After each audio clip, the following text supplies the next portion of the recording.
Welcome back to Mean Streets, the podcast where we investigate the best, worst, and forgotten movies of film noir and more.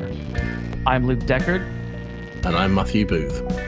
And we are your cinematic sleuths. Now it's time to crack another case.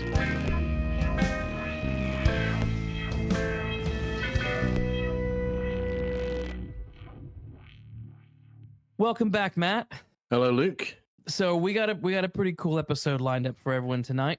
We have. Before we dive into our thrilling discussion, it's just want to do some housekeeping. Yep. As we, sometimes I say it on a more regular basis, other times I forget.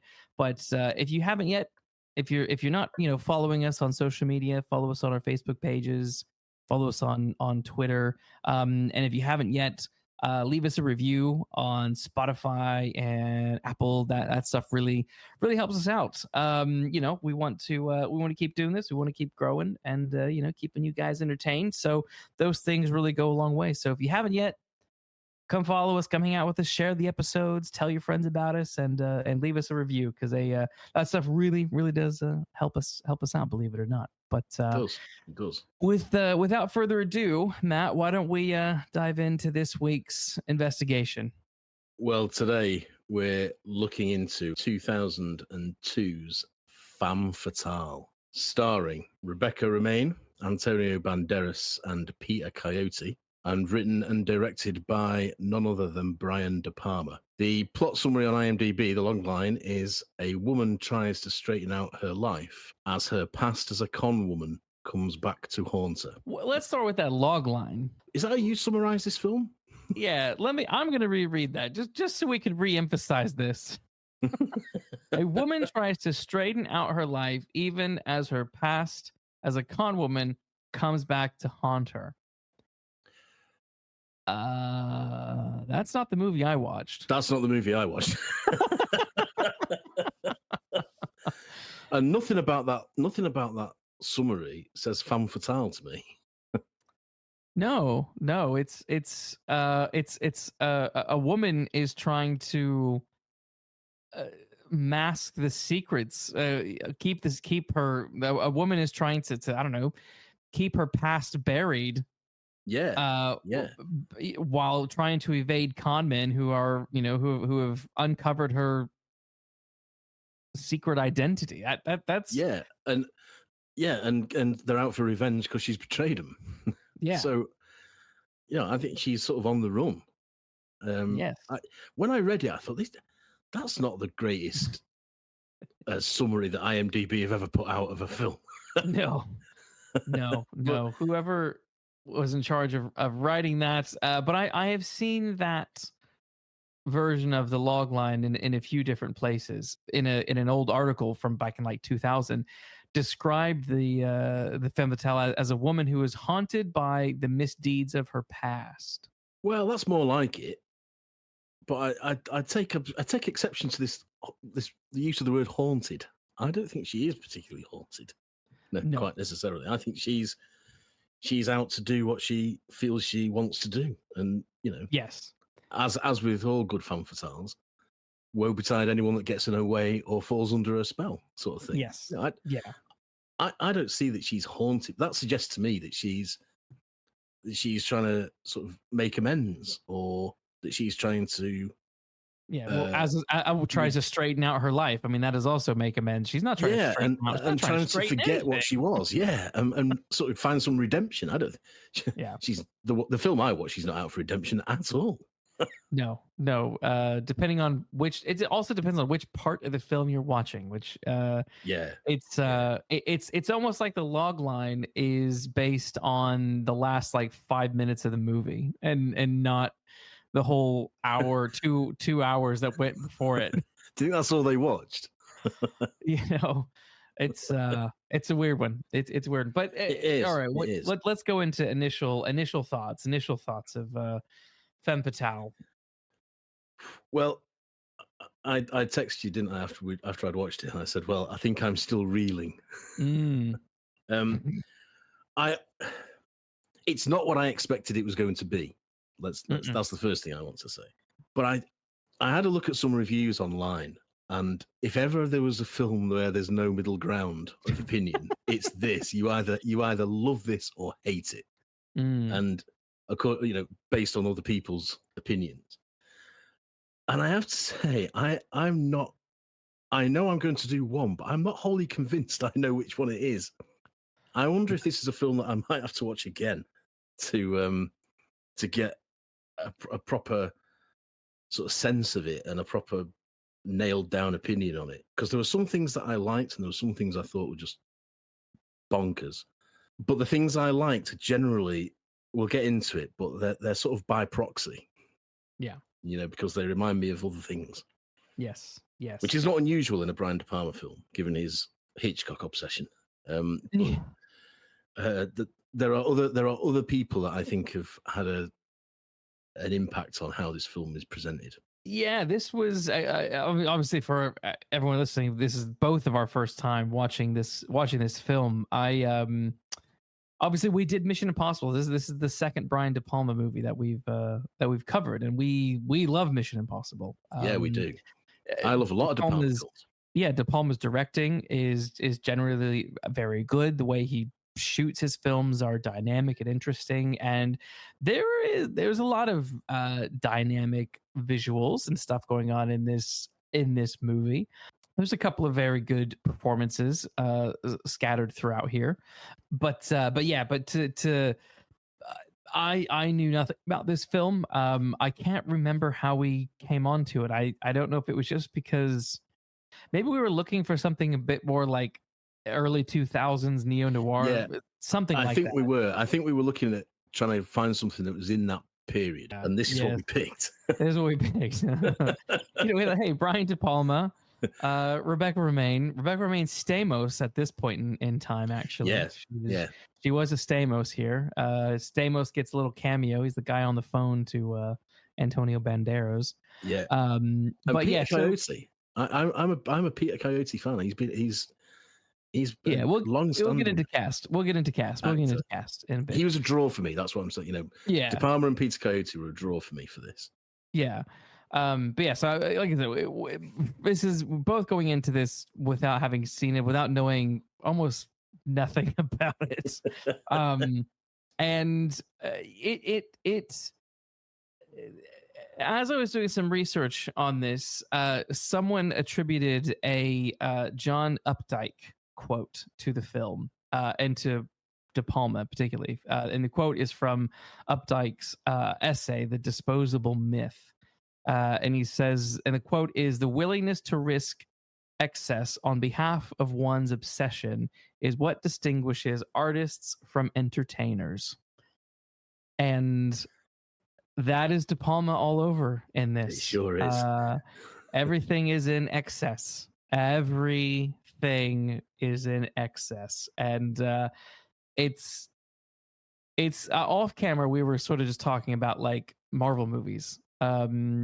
Because you had just watched the director's cut of the original 90s Captain America movie. I have, and then we were talking about the current Marvel, the older, like the original MCU entry movies of Iron Man, Thor, and Captain America.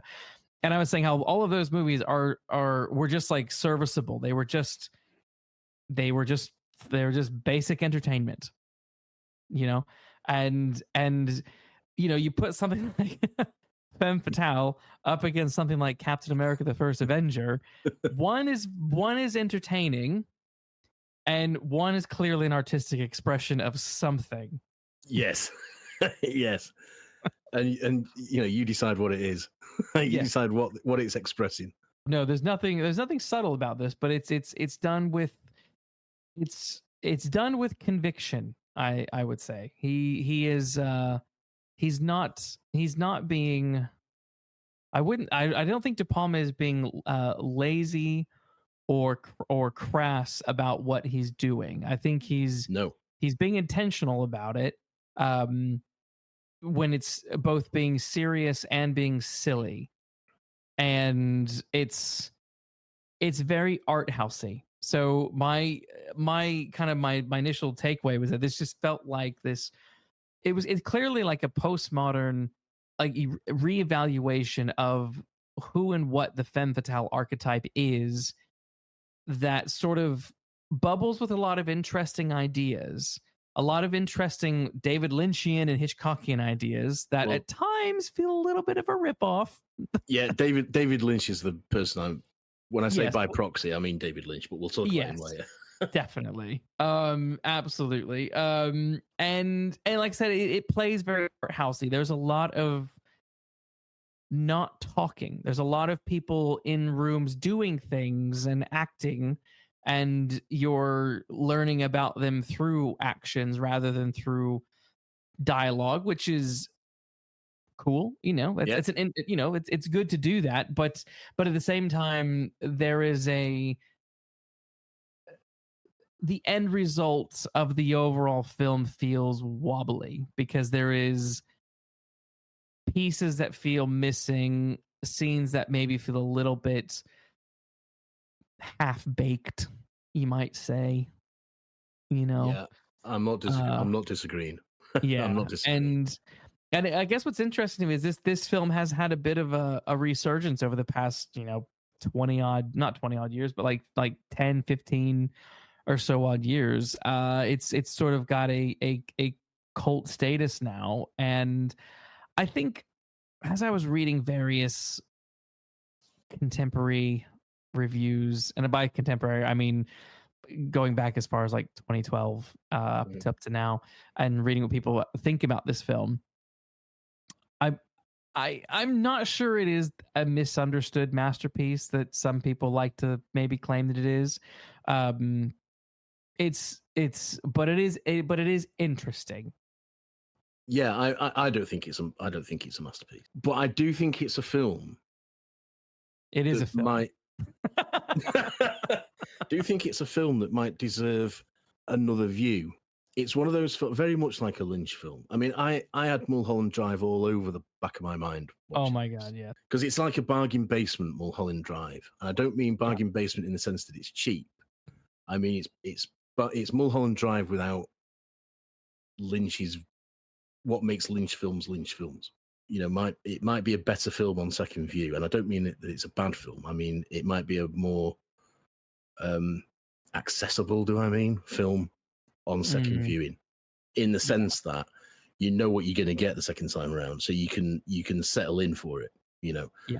I certainly prefer Mulholland Drive on the second viewing all those years ago, and now I think it's one of my favorite films. Let's go behind the camera and talk about a little bit about the production of the film and how it got made. As I was watching it, I just kept thinking this feels so cheap. The camera, whatever the quality of camera they were using to film this, had a very sort of cheap Euro style to it that you just, at this point in time when this came out, I was living in the States, and there is a distinct difference between like poor quality American TV and films and poor quality European TV and films, and it's just something very unique about poor quality, like kind of cheap, cheesy looking European indie films, and this had that all over it. And you compare this to Mission Impossible.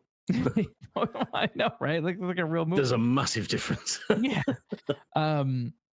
So I just had this felt like a straight to DVD sort of vibe to me, which is the case. In it had a small release in the States, but then was a straight to DVD, straight to video release. I think at least in the UK, it was a straight to DVD release, which doesn't surprise me. No, it didn't surprise me. It didn't surprise me. It's budgeted between 30 to 35 million, and its global box office was 16.8 million. So, not the best. That's a killer in it. Yeah, not the best. And I mean, it's interesting because this it's Brian De Palma. He is he's Brian De Palma. He's he's got a stack of great hits behind him. Yeah, some of my favorites. Some of my favorites. Yeah. But this is a point where things are a little bit rough because he's just come off the back of doing Mission to Mars for Disney. Yeah. And that film is so bad. Yeah. Yeah. I don't remember it well enough to have a proper analysis of it, but I remember thinking this stinks. Yes. Yeah. It's weirdly it was one of those early films on like DVD that for some reason or another my parents bought me and like, here, you'll like this. That's in space. I'm like, all right. And I remember watching it and I remember just even as a kid being like, this is weird. And it's like someone saw that like the face on Mars and thought we need to make a whole movie about that face on Mars. Yeah. And it needs to actually be a face. Yeah. You know, it's just a bad film. And we actually we did rewatch it about 2 years ago. And it's just as bad. Like the physics in this thing doesn't make sense. Like they're on this spaceship, side tangent, they're in this spaceship and they're heading towards Mars, and there's this like exercise room where someone is walking around, like literally walking around in a like upside down circle. And it like visually it looks cool. And this is like De Palma like perfect. It sums up De Palma perfectly. The visual of this is cool because you got this guy. I think it's I can't remember which actor it is. He's walking in this circle, you know, going up and down, and then there are behind him or to the side of him are little cubbies, little offices, and like someone's sitting at a desk, you know, working. But then it's like, wait a minute, what is gravity? Yeah. Yeah, exactly. It's like, I know that you're on a spaceship and there's gravity, but then there's not gravity, but then there is but that's De Palma. It's like there's a lot of flash. There's a lot of cool. Yeah. Who cares? It looks good. It looks good. You know, yes. It looks cinematic, and that's enough. And of course, the film that he does after this, after Femme Fatale, is The Black Dahlia, 4 years later. Which, I mean, that's another real stinker. I'm going to go out on a limb and say I'd rather watch Femme Fatale again than The Black Dahlia. I would be happy for a lot of different reasons. A lot of different reasons. De Palma's filmography has got things like Obsession and Carrie. Carrie's one of my favorites. Dress to Kill, one of my favorites. Blowout, Scarface, Body Double. You know, they all have their moments of cinematic cheese, perhaps, as well as moments of cinematic brilliance. You know, and The Untouchables is another that I think is really good, really solid film, and it looks brilliant, and it's brilliantly directed and brilliantly acted. So, you know, he's brilliant, but hit and miss. And I don't, in terms of, he's not consistently brilliant because the projects aren't. I think that's the issue. It's whether he has a selection problem. But for this, he's like writer and director. So where else do you go? Critic response to this was, in terms of like the general production of this, I couldn't find anything of any note to really dive into specifically. So I guess they had a good production. I guess it went well. Yeah, I guess it went well. The 2 weeks that they used, they needed to film this, I guess. I don't know how long it went, but it feels like this is a film they shot over the span of like a week. The critic response is interesting, as you said. It is very, very split. But I find it interesting. I always like going back and seeing what Roger Ebert scored some of these films at. He was very kind to this one. Yeah, he was. He loved it. 4 stars, quoted as saying, "Sly as a snake, Brian De Palma's Femme Fatale is a sexy thriller that coils back on itself in seductive deception. This is pure filmmaking, elegant and slippery. I haven't had this much fun second guessing a movie since, wait for it, Mulholland Drive." Well, there's a shocker, Roger. Yes. But it's going to be hard to not compare this to Mulholland Drive. It's very difficult because I felt the spectre of Mulholland Drive on my shoulder all the way through this. Yes, and I mean, I don't think it's that's not a sort of rapier, sharp cinematic criticism. It's just blatantly obvious. But of course, De Palma does this. Dressed to Kill is a blatantly obvious rip-off of Psycho. And Obsession is Vertigo. This is what he does. He takes films he admires and likes from directors he admires, does his own spin on them. It's nothing new. This, it's nothing new. Well, then he does Femme Fatale, where he takes all of those things and yeah, exactly. Shoves it into one. I mean, Ebert also called Double Indemnity. And Double Indemnity. Oh, he's so blatant about Double Indemnity. We'll get through there. the opening titles. Ebert called it an exercise in superb style and craftsmanship, and I might question the word superb, but it's definitely an exercise in style and craftsmanship, without a shadow of a doubt. Going back to the Updike quote. Yes. Yeah. There is an interesting style. There's interesting editorial choices. The split screen aspect of it was very bizarre. Yeah. I don't think I like it. It jarred with me all the way through this film and others of De Palma's. There are like sort of patchwork quilt qualities to them. I've taken this from that film, this from this film, put it all together, and because it's a mix of everything, and I've put it together, it becomes mine because it's not exclusive. It's not a remake of anything. It's mine. Yeah, and we all do that to a certain extent. I think it does feel a bit like cheating when it's this obvious. Sometimes, it does feel a bit sort of disingenuous to say this is Brian De Palma's Femme Fatale when really at its core it's David Lynch's Mulholland Drive. Now I don't know whether that's it might be, to be fair to me, it might be a coincidence. I don't know. There's only a year between the two films, but like you say, this could have been shot in a year. This could have been shot in a couple of days. They use the same two sets the whole film. Yeah, absolutely.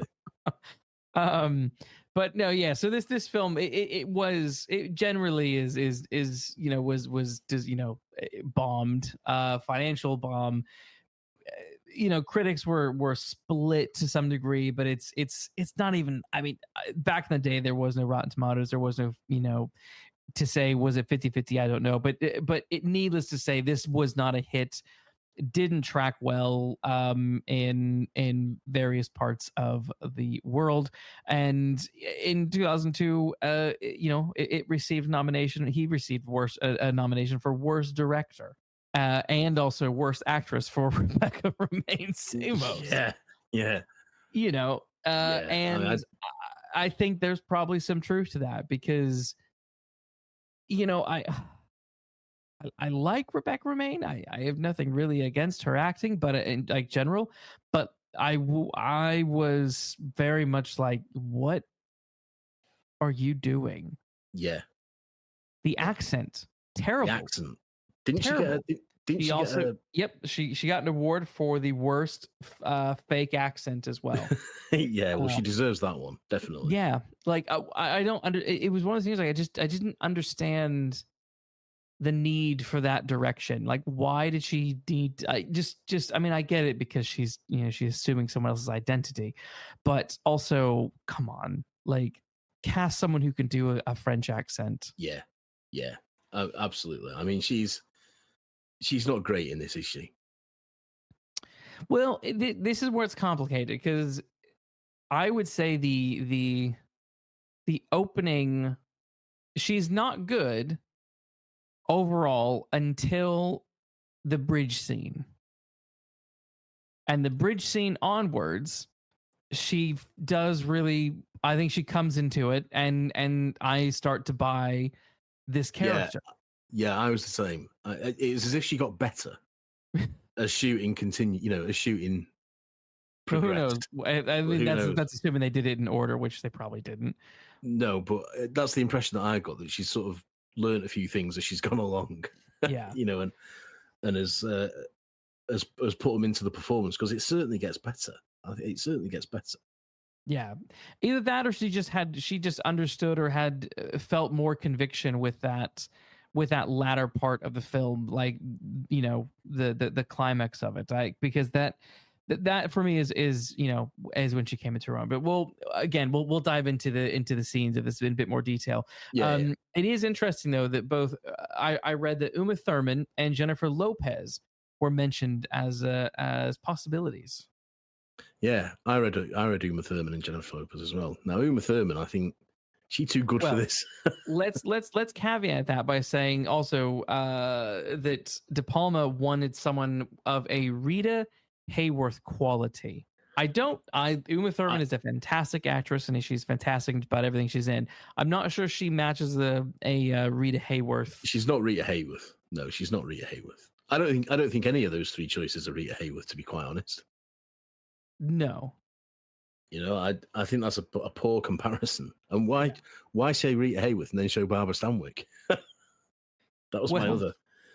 That's not entirely consistent, Brian. You know. Well, he wanted someone with that quality. That's what he was looking for in the star of the piece was that. And I think, yeah, but I don't think either of those particular. I mean, Jennifer Lopez, absolutely not. I mean, absolutely not, Jennifer Lopez would be gorgeous to look at, but that's about it. That's about it. Yeah. I'm not a leading authority on Jennifer Lopez's acting career, but from what I've seen of it, I think I've seen enough of it, if you know what I mean. Yes. But I mean, I think Uma Thurman would have been interesting. I do. I think she would have been quite fascinating to see what she'd do with this. And we got old Rebecca, who I only knew from the X-Men. Yeah, the X-Men is my introduction to Rebecca Romijn Stamos. Not Stamos anymore, but that was, you know, that was my introduction to her. And I guess this 2002, so she's actually right off the heels. Of the first one. She's right off the heels of the first X-Men movie. Yeah. You know, so this is in between X-Men 1 and 2, where she's playing a femme fatale. Yeah. Yeah. Absolutely. You know, a character of Mystique. Is she good as Mystique? I don't think she don't have to do much, I don't suppose, does she? No, she's fantastic. She's very good at Mystique, but they do what they do with Mystique is very little, and they keep her quite, I suppose, mysterious. You know, so she in terms of wanting someone with a gorgeous figure to walk around in a film, you know, to be basically naked but painted blue. You know, she fit the bill for that, but she does give a good performance as Mystique. Like, you know, her Mystique scenes are strong scenes, and this is where it's like you know, when you get to the bridge scene in Femme Fatale, that's when I'm like, oh, I can see that you're finally acting now. Yeah. Whereas before, there's the kind of the beginning of the film, there's almost a quality of, it's almost like De Palma is maybe wanting her to be B-movie like, is that like from I want to go into detail a bit more on some of the latter, but the beginning stuff, but just really quickly, like, you know, this scene when Antonio Banderas' character Bardo takes a photograph of her for the first time, you know, it's very cheesy, very B-movie looking. And when he follows her in the car and they go to the hotel, it's all very cheesy B-movie like, and to the point where it's like, well, I have to wonder, I have to speculate. This must, to some degree, this must be what De Palma is going for. He's going for cheesy B movie, 1940s B movie, but in, you know, 2002, you know, Euro, you know, 2000s MTV Euro trash version of a B movie. What that would have been. A 40s B movie. Yeah. Yeah. I mean, I had sort of very vague Grace Kelly vibes when she was when he first takes a photo. That absolutely. You know, and that sort of, because she got a headscarf on, I think, and stuff like that. Yeah. And she looks like that was what I was thinking he was going. And she's married this. I know he's not a prince, but she's married this ambassador. Yeah. Who's loaded and Yeah. Older than she is by some way, and all the rest of it. And I thought, this is Grace Kelly. But again, in that sort of B movie knockoff discount way. Yes. And that I felt that very strongly. But I agree there is this discount is the word, I think, quality to it all. That it's too obvious. It's too clearly done for it not to be an intentional artistic choice. Yes. Yeah. Because there are things throughout the movie that just sort of scream at you, like the scene. Well, let's start from the beginning. I mean, just the opening of watching Double Indemnity. I mean, that is basically telling you what's going to happen in this film. From that opening scene of her watching that film, you've got the femme fatale who what's her famous line about not having a heart or something like that. I can't remember. I'm rotten to the heart. She says, I'm rotten to the heart in Double Indemnity. And so, she's watching that. They both are, shot. They're going to die, blah, blah, blah, blah, which is exactly what happens later on in the film. She dies, but also Bardo dies. And, it's like, okay, well, you foreshadowed it so obviously by having us watch that scene in Double Indemnity while she's lying in bed naked, emphasizing that sort of sexual wile and that kind of lustful gaze that comes with the femme fatale kind of archetype that you kind of picture. And and then you're just sort of okay. Well, that's kind of the meta text, behind that opening is, okay, right. This is, you are trying to. It's hard because I don't know I don't know how much credit I want to give De Palma for thinking this through, but it's she is sitting there and she is watching one of the most iconic movies in film noir history with an iconic femme fatale. The film is called Femme Fatale, and she is the femme fatale. Yeah, it's all a bit overstated. Is this in many ways this film is sort of trying to look at this archetypal character of the femme fatale, and then also subvert the character of the femme fatale. But what is it saying about the femme fatale? Yeah, you see, I was thinking.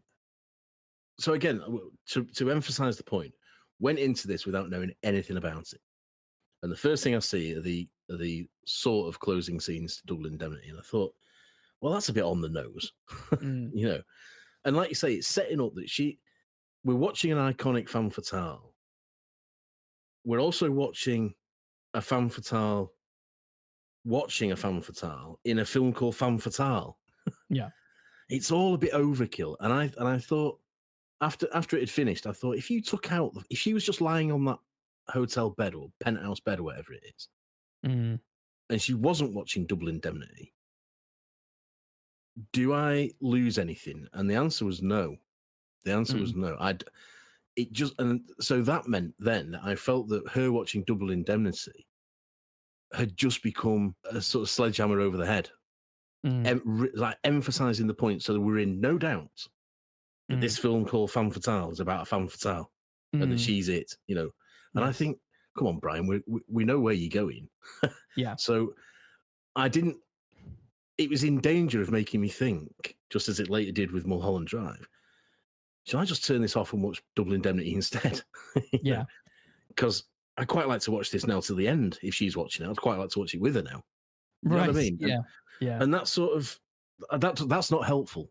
That's not helpful a response to have. And I just thought, here we go. And it goes back to the point about excess. There's just a lot of driving the point home, and yes, he's saying this is the world we're in and this is the world you're about to inhabit for the next 2 hours. But I sort of know that before I go in from the title. Well, exactly. And the minute I see an ice cold Hitchcockian blonde lying in a bed with nothing on, I sort of guess who I'm looking at. You know? Yes. So that was I didn't think her watching Double Indemnity added anything to it. I really didn't. Other than just it tells you what the whole film is going to be about. Yeah, exactly. And I suppose one could maybe argue that the reason the film plays out the way it does is because that film is in her head. It's in her head. Well, then we come down to the old argument of, is it a clever cinematic narrative choice then? Yeah. Or is it just overstatement? Yes. And like you, I don't really want to give it too much credit for being that clever. Yeah. Yes. You know? But at the same time, but then kind of building off of that, there are moments throughout this that sort of do have a shade of cleverness to it. Like, for example, there's when Bardo is sitting on his balcony overlooking that square where there's the church and stuff. There's kind of a pylon for advertising, right? Yeah. And across the top of it says "Deja Vu." Deja vu. Yeah. And we have so many scenes that take place in that scene that it's telling you you're going to have deja vu in this bit because you're going to be here and you're going to see so many things from this bit. And it is also where at the end of the movie where she where our femme fatale Rebecca Romijn meets Bardo again at the end, having deja vu. Yes. And so it's all very sort of. There's also a moment where Bardo has followed her to that sort of she goes to that strip joint and hands them and goes inside that building and hands some guy some money, and there's the gun is pulled, all that kind of stuff. But as her car comes to a stop, where the screen on the right hand side of the screen, there's another one of those advertising pillars. And it's a picture of, what is it? The thing from Shakespeare. Yeah, Death of Ophelia. Death of Ophelia. Yeah, the death of Ophelia is there. However, the face of Ophelia is Rebecca's face. Is Rebecca? Yeah, absolutely. But it's because she is in a tub. Yes. She is Ophelia in the tub, submerged, about to drown. And then when she's thrown into the water, when she's thrown to the Seine, like that whole, in a Christ-like pose, weirdly enough, there's this sort of rebirth. There's a death and a rebirth. Yeah. Comes up, reborn, and whatever. So it's one of those things like there is stuff to admire about the narrative and the way the dreamscapeness of this world is how it's playing out, which is then it's like are you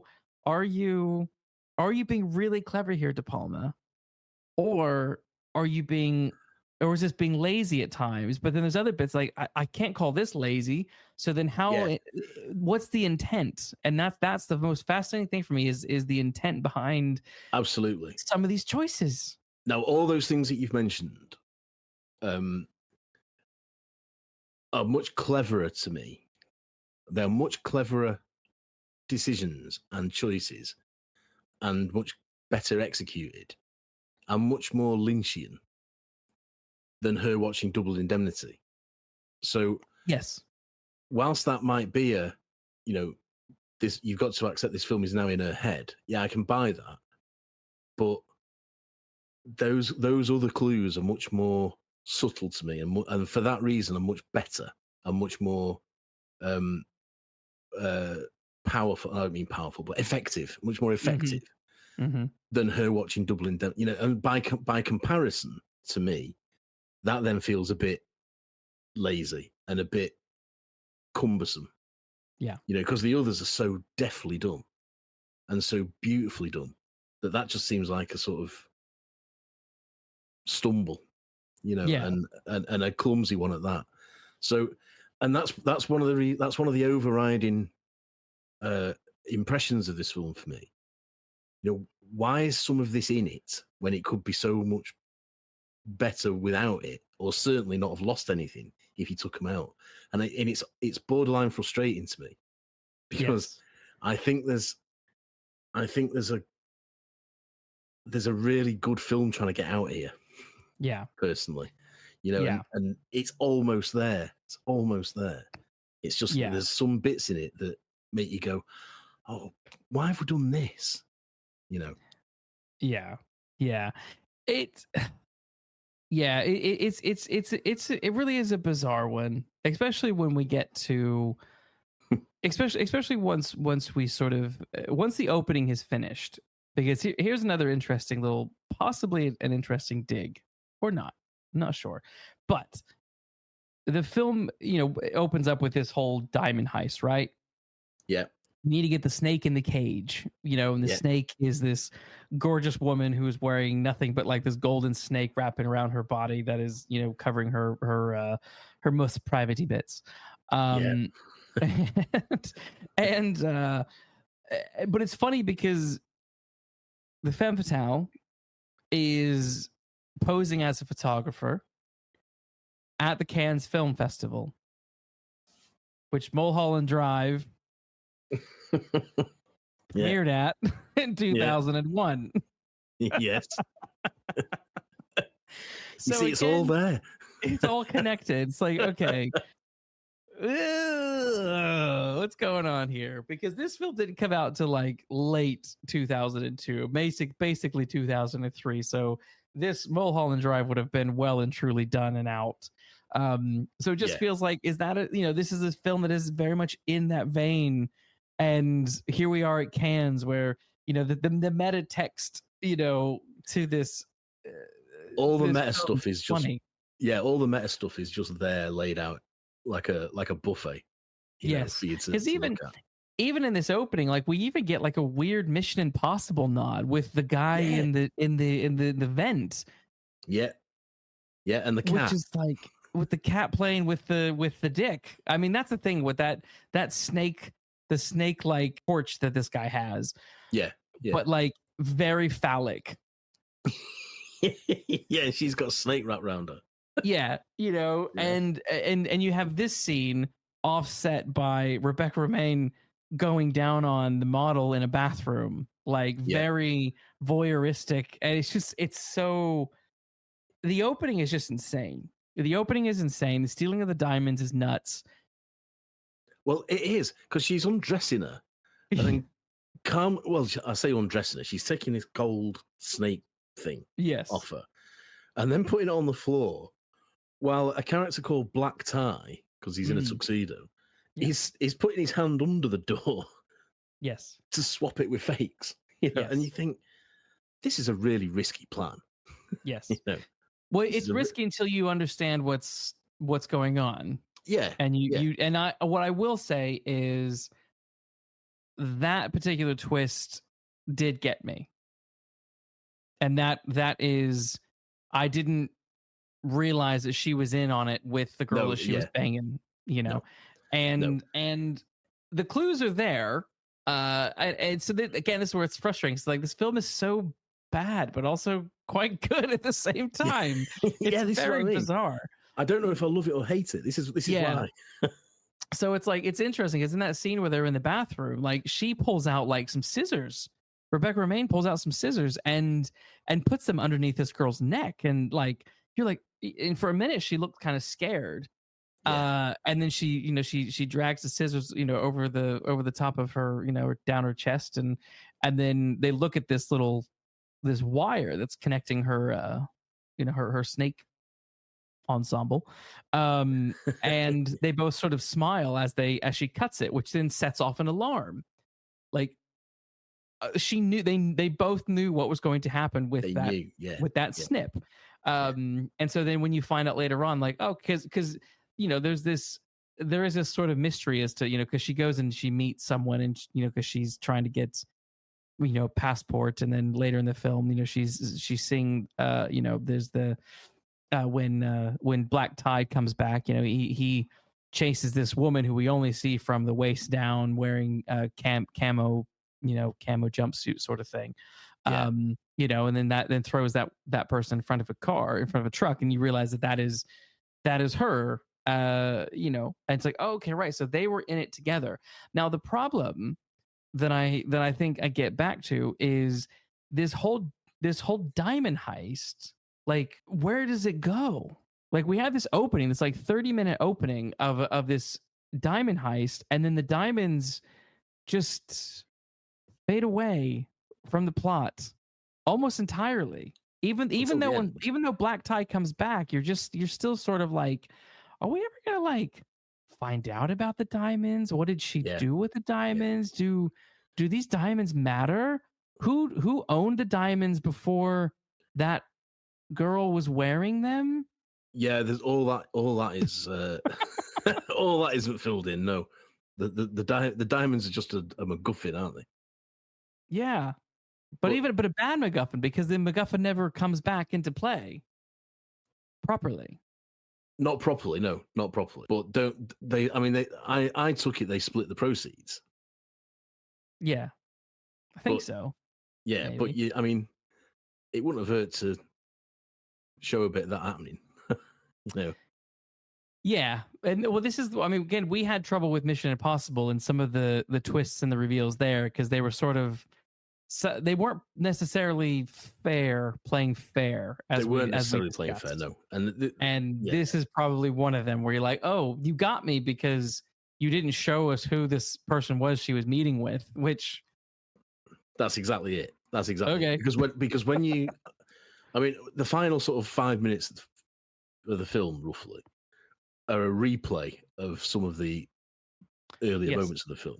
Yeah. And when you first see the camouflage boots and the shorts, I mean, I thought it was her. I did too. Yeah. And you're obviously meant to think it's her.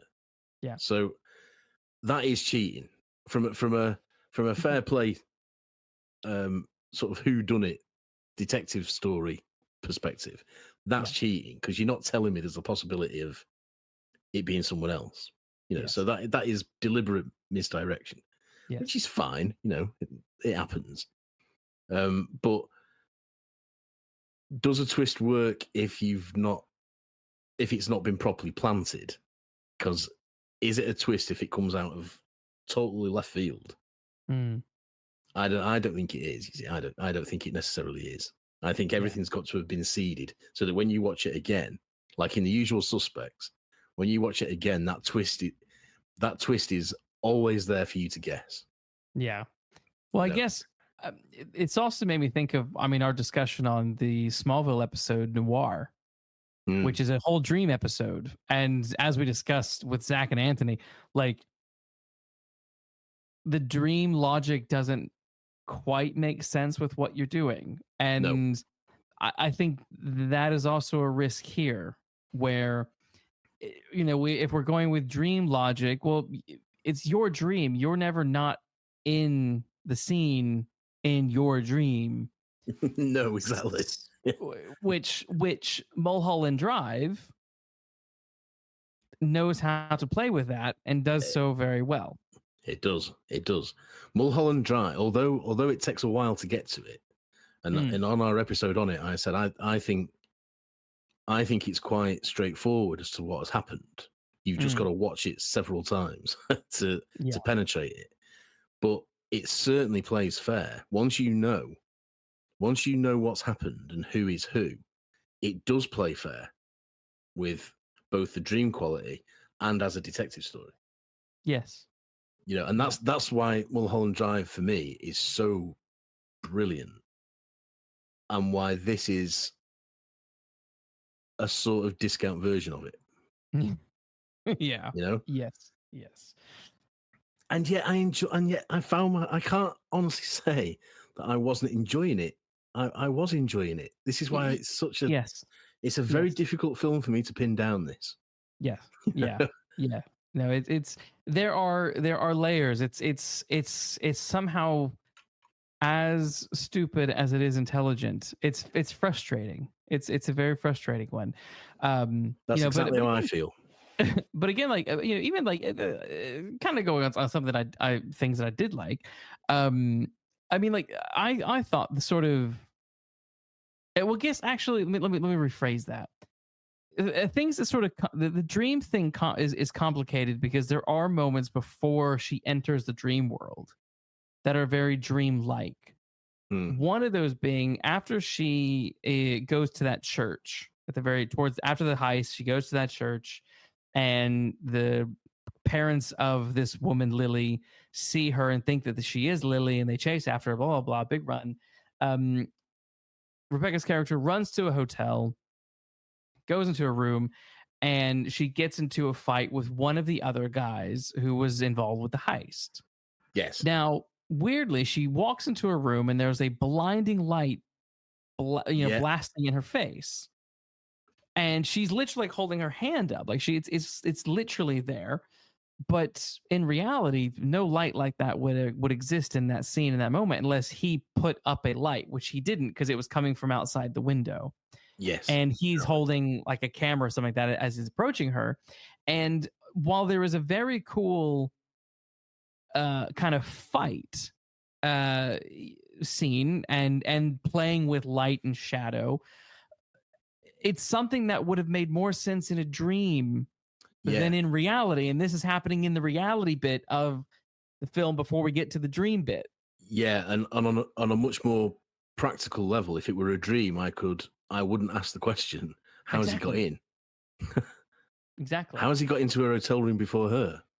Yeah. You know? And why can't she see him? It's a And dream. why That's can't why. she see him? Yeah. So I agree. Yeah. And if, I mean, it's a cliche, isn't it? You say, well, it was all a dream. But I don't mind that when it's done well and it makes sense.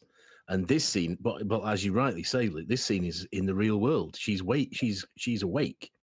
And nothing in Mulholland Drive that happens while Naomi Watts is awake is impossible.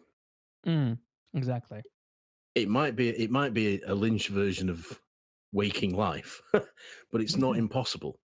And but yeah, I had the same feeling. How's he got in here? Where's this light coming from? Why can't she see him? And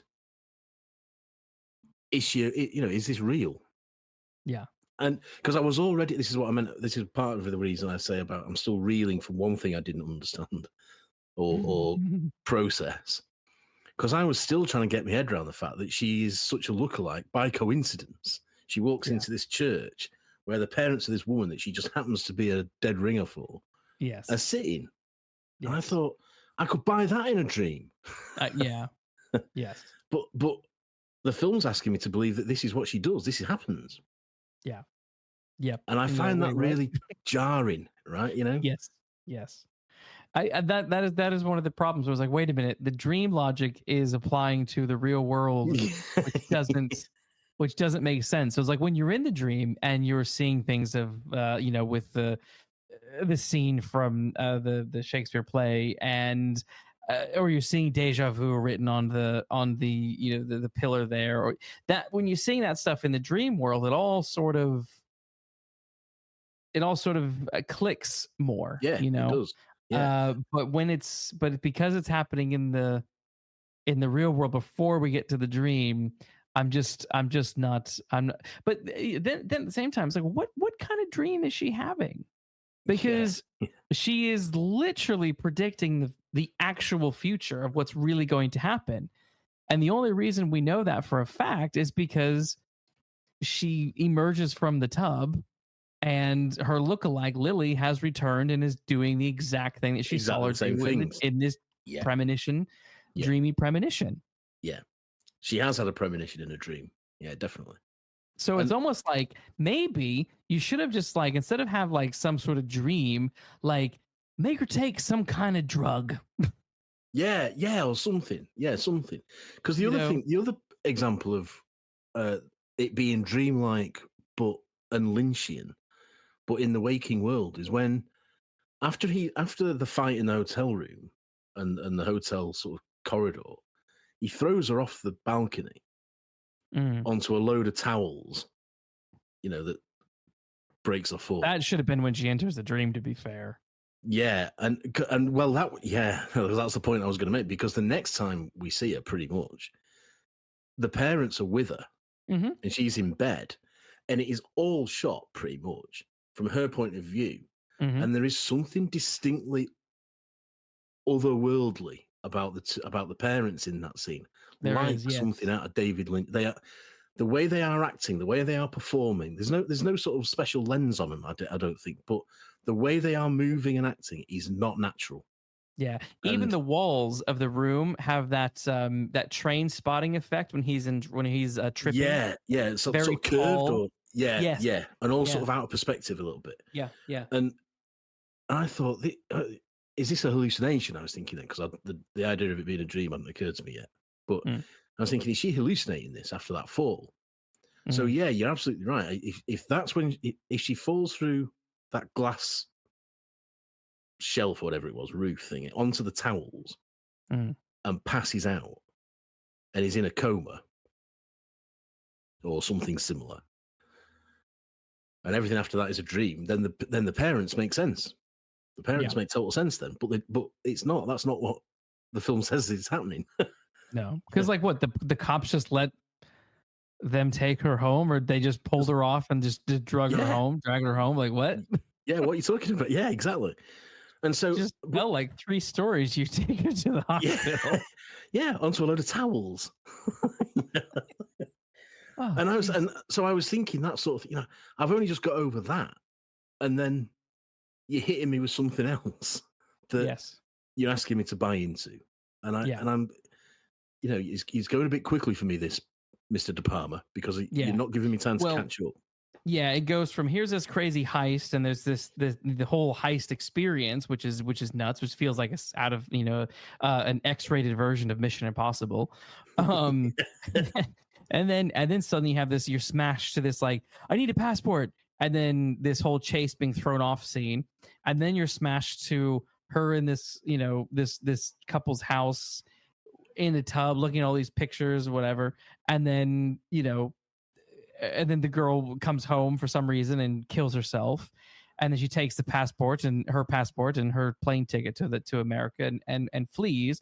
Or then smash, she meets American man, businessman, who then becomes French ambassador, and he just dumps a bunch of exposition about how awesome and great he is and how much money he's earned and all this kind of stuff. And you're just like, okay. And then suddenly, bam, you're smacked again by 7 years later. You're like, holy shit. Yeah. And this is all within like the first 30, 40, 35 minutes. Absolutely. It's a total onslaught. It's a total onslaught of the senses. And there's no time for it. It just keeps going. There's no time for you to take stock. Because I was thinking 7 years. What the hell's happened in 7 years? Yes. Well, again, that was part of the problem. It's like, well, this is 7 years down the line. Where are those diamonds? Would Black Tie really care? Would he recognize? Would he actually recognize her per se? Like, would she not have reinvented herself more? As the why does she need to be the elusive French wife of Ambassador Man? Exactly. He's the guy who was Keys from E.T. Yes, that's right. Yeah, that's right. Yeah, and he's the prosecutor in Jagged Edge. Yes, but why don't Lily's parents wonder where she's gone in those 7 years? Yeah, or do they know? Do they know? Yeah, I don't know. Are they still alive? I don't know. Yeah, yeah. It's weird. The whole double thing, the whole doppelganger thing. I mean, that's David Lynch all over. But he actually explains it if you let him. If you sort of go with him, and I just don't think this does. No, I think to question whether we needed this plot strand. Why can't she have gone to ground in Paris? Yeah, I mean that, or if you're gonna doppelgang, like, the conceit needs to work, and I don't think it works here. I think No, I don't. I think it's too easily handed to her. Yes, yeah, exactly. And it's also she can say at the end, "Go and save your life." Well, that's fair enough. But Yeah, because it's not handled as well as I think it could be, that doesn't really pay off to me. yeah. That feels like a bit of a that's what you were going for, but you haven't quite given me the stepping stones to get there with you. Yeah. You know? Speaking of not having the stepping stones to get there, when Black Tie comes back and he's wearing the same bloody clothes, and I'm like, wait. Yeah. And then I was like, what? And I realized apparently he'd been in prison. He's been in prison, yeah. So and I'm like, wait, but blood, it would have been brown, and they probably would have given you new clothes. Yeah, yeah. And if this is part of the dream, how does she know what's happening? Well, this is the other problem, because like it is part of the dream, but this is where it's like she is. It's not a dream because actually she's seeing the future. She knows that he gets out. She knows what's going to happen. She knows that, and this is where it's complicated. It's like this isn't just your basic dream, but somehow, some way, submerged in that French bathtub, she is having a bizarre out-of-body experience where she is literally seeing the future. Now, let's just take a moment to think about that. So she's lying in this French bathtub and she's seeing the future for whatever reason. Mm-hmm. That means that what she's seeing has got to be possible and logical, because it's going to happen in the real world. Yes. Yeah. So, and I know this sounds like a petty point, but the blood on his shirt should be brown then. It should be. That's just lazy. You can't convince me that it's still red because it's a dream if she's not really having a dream. And she can't be having a dream because she's not in that scene. And like you say, you can't dream about things that you're not involved in. It just doesn't happen. Yes. So there's a load of these problems in, for the sake of this one payoff that we get at the end. Yeah. Yeah. It's bizarre, but also with that as well, like her whole plan. I'm not really sure I necessarily buy into her whole plan with Bardo, with Antonio Banderas' character. For her to have set it up and to execute it to the level that she has, it would have taken. And again, this is the problem, because like, yes, this is a dream, but also this is her literally predicting the future. Yeah. And the reason you know that she's predicting the future is because the end scenes happen exactly the same. So she knew this was going to happen. Somehow she knew this was going to happen. That's right. And so you just sort of like, wait a minute, like, wait, hold on, movie. I know you're taking me on a ride, but again, I think this is the problem with the it's like that scene from Mission to Mars. Don't ask questions. Just look at the guy walking upside down while the other people are sat in desks behind him spinning around. Well, it is the same problem. Yeah. And it's as if the film says, right, so she's a femme fatale. So what she's got to do is dupe an innocent man and probably end up killing him. And how does she know she would actually be able to dupe the guy who took her picture? Yeah. But it doesn't happen for an organic reason, because like you say, I'm not really sure what the plan is either. I'm not really sure why she's doing it and what she actually thinks is going to happen. But it's as if the film is saying, forget all that, because what's got to happen is she's got to dupe him and frame him. Now, if you take something like Body Heat, regardless of what you think about the film Body Heat, the plot to frame William Hurt is properly thought out, and it works. It would work as a framing plot, but I don't think this does. And why does this? Why does it work? What's the plan? So they get the ransom money off Peter Coyote, and then is she going to kill them both anyway, or does she only kill them because Antonio Banderas' character tried to get himself out of it? Yeah, because if she's gonna if she's going to split it, if she's going to split the money with Antonio Banderas, so not kill him but only kill Peter Coyote, then you've got to believe that she's going to stay with him. Mm. And I don't believe that she is going to stay with him when I find out what her relationship is No. with the girl from the bathroom at the opening. Yeah. So she's got to kill Banderas. So, but also, why does she it just need doesn't make to, sense. Why does she need to do any of this in the first place? Well, no, quite. Why does she need to do any of this in the first? Why don't she just go and get the diamonds and do one? Well, where are the diamonds? Where are the diamonds? Well, presumably the girl's gone. We have the MacGuffin that's set up that never pays off. Yeah. Where did they go? I mean, I guess they pay off in the non-dream because she pay gets off that in the non-dream. But this is meant to be the premonition of the future, so she must have had those diamonds and has done something with them. Like, what did they do? I think the film. I don't think the film can work out whether it is a dream or not. Or to put it another way, I don't think the film wants you to think it's a premonition. Yeah, I think it wants you to think it is a dream. Yes, but it doesn't do that properly for the very reasons you've said.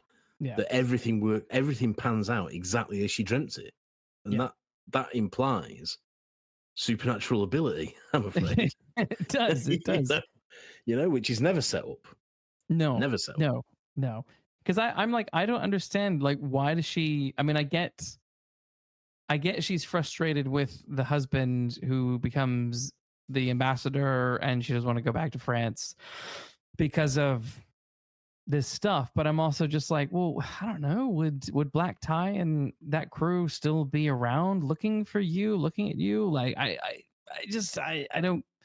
If you are a dead ringer for this Lily, like, Lily's life is in danger. Yeah, that's another point. Yeah, that's another point. Why doesn't she? Yeah. Why don't she just live her life as Lily, as a nobody? Yeah. Like, she got to America. I mean, I get it. She, I guess in terms of like the femme fatale thing, she got the thing that all femme fatales want, and that is they got the diamonds, they got away, and they married rich and are living a luxurious life now. But for some reason, that when she comes back to France, all of that is jeopardized for for a motive I don't quite understand, I guess. And like, here's another thing: if you take out the whole dream sequence. So if we say, right, all of it was a dream from the minute she's in the bath to the minute essentially she gets out of the bath and sees Lily trying to kill herself. So everything after, so the second time she gets out of the bath and sees Lily trying to kill herself, everything that's gone on from the first time she gets out of the bath to that point hasn't happened. Then really it's all about, well, Lily, you go off to America and marry a rich man. Off you go. Yes. She goes to meet her lover in a cafe where they split the diamonds. And then the lover says, well, we'll be too conspicuous together, so let's split up. And she just buys into that. And then they go off in separate directions. But then the lover gets run over by the truck. The Black Tie gets run over by the truck this time. So then, where's the femme fatale bit? All she's done is hoodwink her fellow heist thieves. Yes. So where's the femme fatale bit? So then the whole premise, the whole title, vanishes. Yes. And watching Double Indemnity doesn't mean anything. Yes. Well, why did she? Because she only comes back to France because she's forced to with her marriage. So why 7 years later again is she still in France? Yeah. And is it just that it's been 7 years and now that Black Tie is out, he's going out for revenge, and we're just catching up to this stuff? Is it just that? Yeah. In 7 years, why has she not come up with a plan to kill Peter Coyote and get all his money? And she doesn't need to. She doesn't need to, because I'm talking about the real world, like post dream when she wakes up. Oh, right. Okay. When she wakes up, she doesn't go to America. She doesn't marry the guy.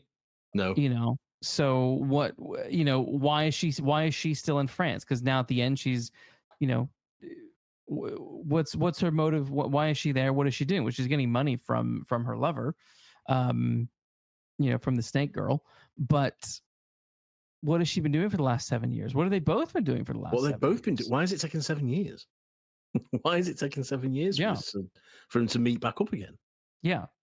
And also, if that's the case, like, wouldn't once Black Tie was arrested, would he have not thrown her under the bus and said, "Okay, well, one of my accomplices was this lady." Yeah, she's got the diamonds. You know, She legged it with the diamonds.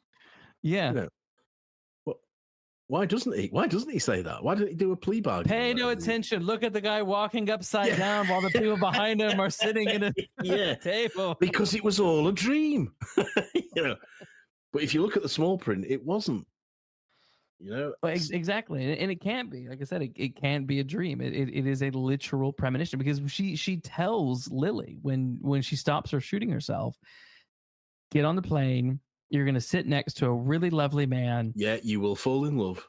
How do you know all this stuff? And then she proves it by firing the gun.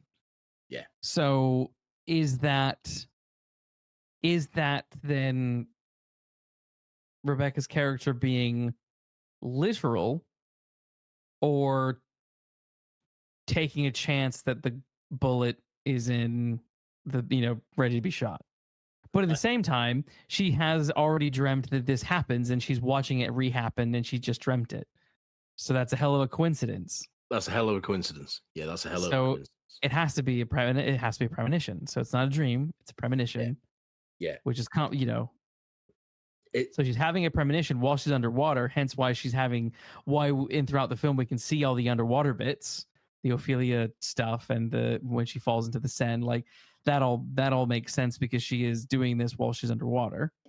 Yes, while she's in the bath. Is she having a near-death experience? Is she drowning in that? Is she holding herself under? I don't know. Has she fallen asleep in the bath? Yeah. I mean, why is she dreaming in the bath? Yeah. I don't know. Film doesn't. Well, if the film knows, it's not telling. It's almost as if he thought, De Palma thought, right, well, they throw her off the bridge into the water, and that's what wakes her up. So she's got to be in water when she wakes up. So she's in the bath. Yeah, that makes perfect sense. But it doesn't if you then just thought about it for a bit more. You'd think, has she fallen asleep in the bath then? Yeah. Or as you said before, could she have taken a narcotic that passes her out in the bath? Yes. Yeah, whatever. You've got to. And therefore, the asthma attacks aren't asthma attacks. They're actually choking for air, drowning. Yeah, you know. Which then, but the asthma attack stuff was literally just a device used to get Bardo to go do something, so that she could frame him for her kidnapping. Yeah, exactly. It was a ploy. Just like, doesn't. All right.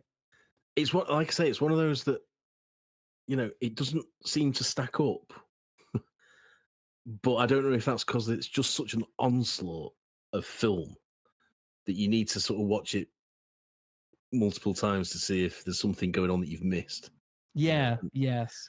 I mean, I don't know. I honestly don't know.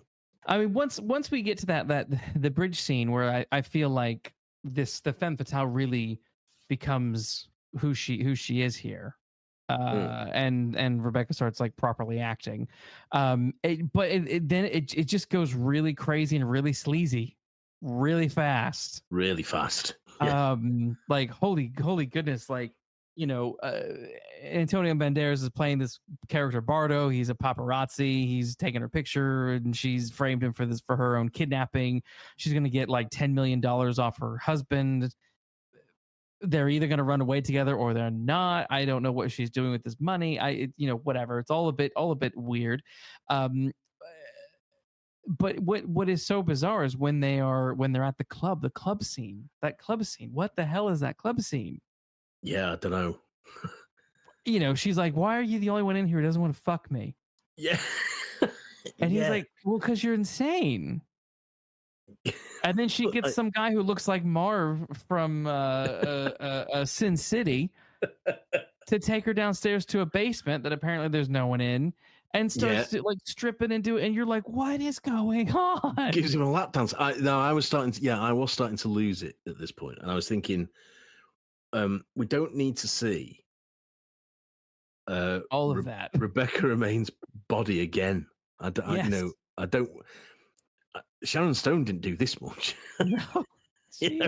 In Basic Instinct, which I wonder whether she thought this was going to be her Basic Instinct. Maybe, because it gets close, especially when she does her nude Christ-like pose being thrown to the Seine. It's all there. There's nothing. There's nothing to hide. No. And I was thinking, we don't really need to see her in this sleazy, sexy way again. We've sort of seen it, and it's billed as an erotic thriller, but it wasn't to me. Because I was starting to think, can you move on now, please? Because I think we could cut this and lose, get this film down to an hour and 3/4. Yeah, definitely. It's the whole scene just sort of plays, and you're just sort of like, I think what does Bardo say? Something about like bad choices or something after the deed is done. You're like, yep. Yeah, not half. Yep. I did quite enjoy the battering in shadow on the walls. Well, that was very out of the past, wasn't it? Yeah.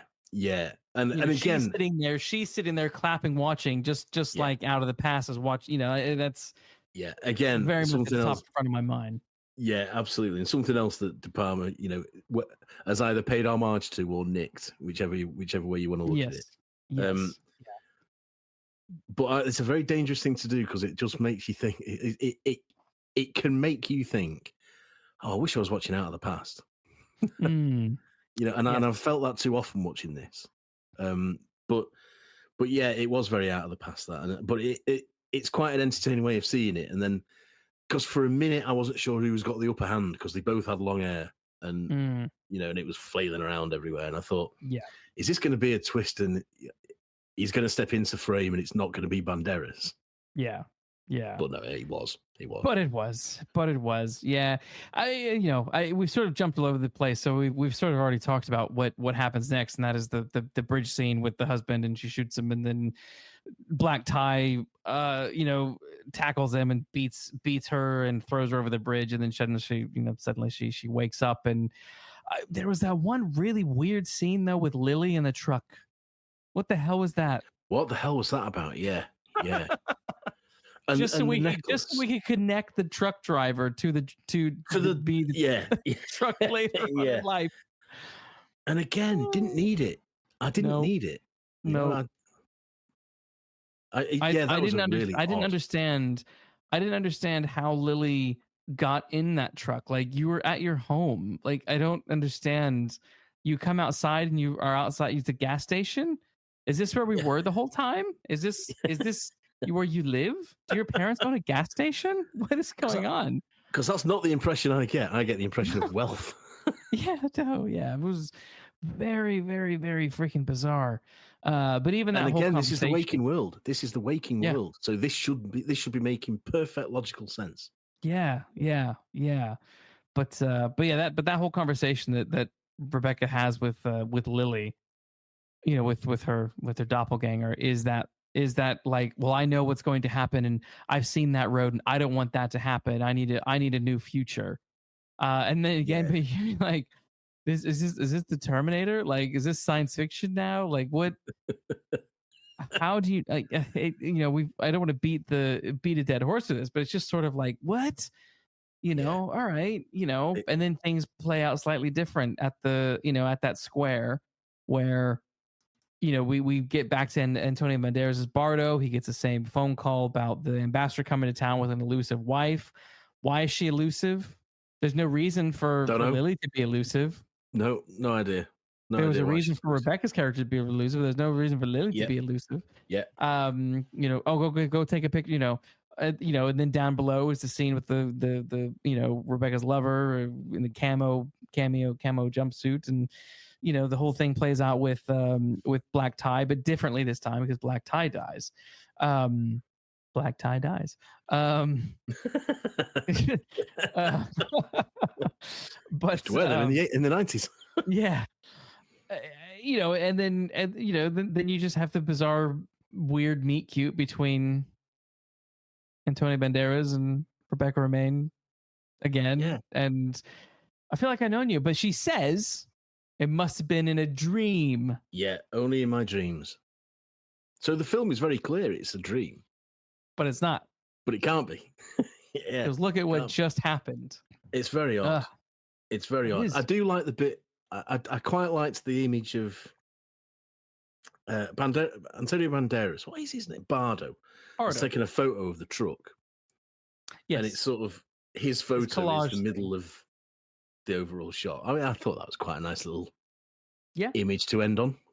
But again, it's a bit cinema. It's very cinematic in it, and it's very arty, and it's very man walking in the circle and everyone else is at desks. It's that again, Yes. Yeah.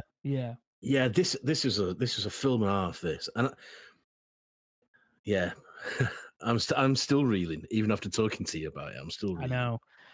I mean, I guess the question is like, what is this film trying to say about femme fatales, and what is this film doing to reinvent or reevaluate? Because like, what she reevaluates her life because she has a weird premonition, but also where does she go? She still steals the diamonds. She's still a thief. She's still a thief. Yeah, she's still a thief. Where does she go? She's still no better than Black Tie and his other guy. Like they're all. She's not. I mean, I suppose at a push you could say she's saved Lily. I suppose, but so well, I don't mean so what, but you know what I mean. I sort of think, well, all right, but that's not total redemption. That's not total. You've not learned anything, have you? You've not learned anything about yourself. So if you think at the end of Double Indemnity, Fred McMurray has learned something about himself and what he's capable of, and he isn't really happy about it. So he's a different person at the end of the film than he is at the beginning by far. But is she? I don't think she is. I don't think she is. No, like you say, she's still got stolen diamonds, right? And we don't see her doing any good with it at the end. There's no sort of.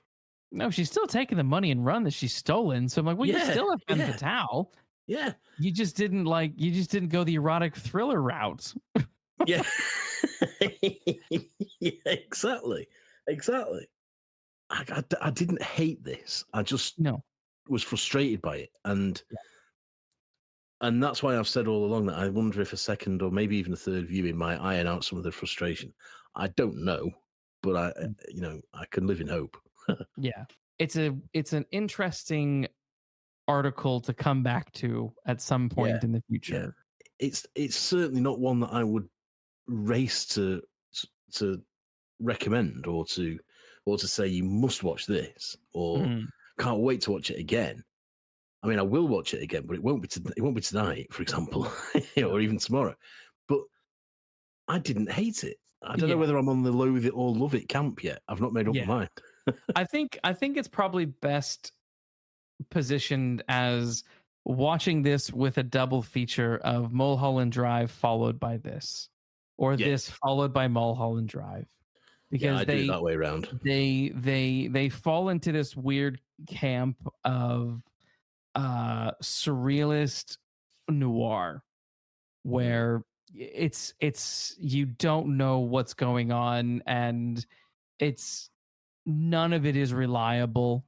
It is meant to, it is constantly playing with your mind, and therefore you can kind of wipe away or ignore plot inconsistencies or whatever, because who knows when the dream really began.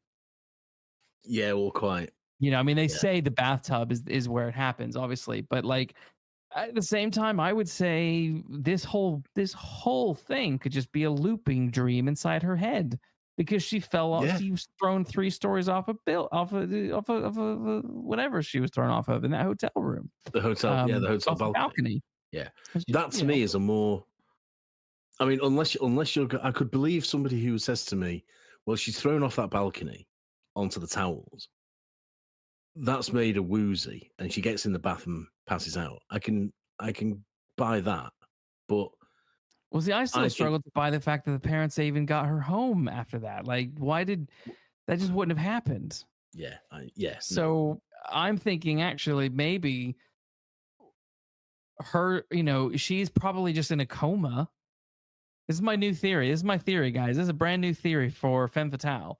She falls off that balcony, and she's just in a coma somewhere in some hospital bed, and she plays for the whole film, and never wakes up, and therefore that's why things replay themselves, because she's finished one dream, and now she's living a new dream, and she'll just continue to live these dreams because she's in a coma, because she's been chucked off a 5-story balcony. I can buy that. You see, I can fully accept that. That's Stage your film, Brian De Palma. 30 years later. Yeah, not 30, but close. Well, on that note, should we rate it? Well, yeah. I just don't know what to give it. That's so frustrating. It is very frustrating. I'll go first. It is very difficult, because there's things that are good and there's things that are confusing and things that are bad, and it's a very complicated film. Yeah, it is. But I think I'm happy to give it a 2 Falcons. I had a number in mind from the outset, and that is purely to reflect the fact that I don't know if I love it or hate it at the minute. I was not bored. I cannot say I was bored, and I was entertained in a bizarre sort of way, but I was frustrated by the constant spectre of what I think is a better film. So I'm going down the middle because I'm not certain which side of the fence I want to fall down on permanently. And maybe if I rewatch it again, I'll update listeners in, on the score. But I don't. It certainly isn't a 1, and it certainly isn't a 5. No. And I reckon if I watched it again, I could probably edge it to a 4. Equally, I could edge it to a 2. So I think I'm going to say 3 to reflect that total balance of opinion of how I feel. Well, and that's the thing with these things. Like we give our ratings, but we could rewatch the same film 2 years from now and have a different rating. Exactly. Exactly. This is our initial impression, our initial reactions to this particular film, and that is it's a 2 for me. It's a 3 for you, but I could have almost convinced myself to give it a 3, but I'm going to stick with my 2. But well, there we are. I would say Femme Fatale 2002 has been thoroughly investigated. Yes. We can close the file and put it back in the drawer and move on to the next investigation. But as I said at the top of the episode, if you haven't yet, do like and subscribe and share and leave us reviews. Really does help us out. It'd be really great if you guys could do that. In the meantime, you can chat with us on social media. We're on Twitter, and join our Facebook page as well. But we will be back next week with another case. So remember to take care walking down those mean streets.